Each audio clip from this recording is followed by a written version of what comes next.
হরে কৃষ্ণ। কৃষ্ণ কথা ওই তপনা চ্যানেলের সকল বন্ধুদেরকে জানাই স্বাগত। জানো তো, এই সমাজে সকলে গরিব নয়, আবার সকলেই ধনীও নয়। কিন্তু ধনী আর গরিবের মধ্যে একটা বড় পার্থক্য থাকে, তফাৎ থাকে। আর এই পার্থক্যটা একমাত্র গরিবরাই বোঝে। কেন জানো?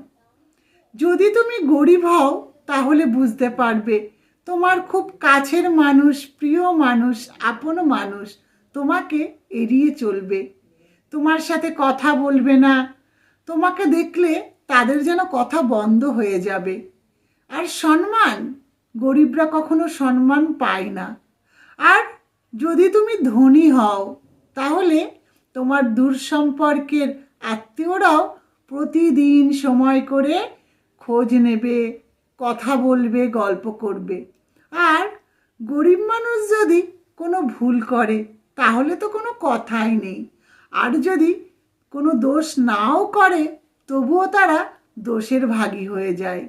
আর ধনীরা হয়তো কোনো ভুল কথা বললো, ভুল কাজ করলো, সবাই সেটা মেনে নেয়। কিন্তু জানো কি, যদি কখনো সময় পাও একটিবার শ্মশান ঘাটে গিয়ে ঘুরে আসবে। কেন জানো? ওখানে মৃতদেহকে লাইন দিয়ে শুইয়ে রাখা হয়েছে। তখন তুমি বুঝতে পারবে না কে ধনী আর কে গরিব। কিন্তু আমরা এই কথাটা ভুলে যাই। যতদিন এই জগতে জীবিত থাকি অহংকার করি, রাগ করি, হিংসা করি, অন্যদেরকে ছোট করি, অপমান করি। কিন্তু মৃত্যুর পরে সব কিছুই পড়ে থাকবে।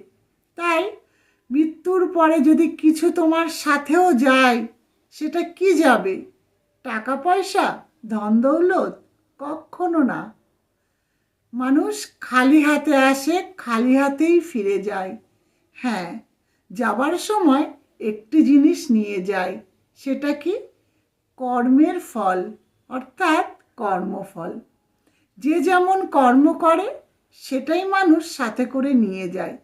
তাই অহংকার ত্যাগ করতে হবে, হিংসা ত্যাগ করতে হবে। ধনী গরিবের পার্থক্যটা আমরা যদি না দেখিয়ে সকলকে ভালোবাসি, সকলকে আপন করে নিই, তাহলে কি হবে? আমাদের মনটা আরও সুন্দর হবে, পবিত্র হবে।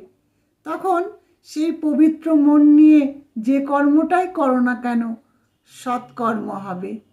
হরে কৃষ্ণ।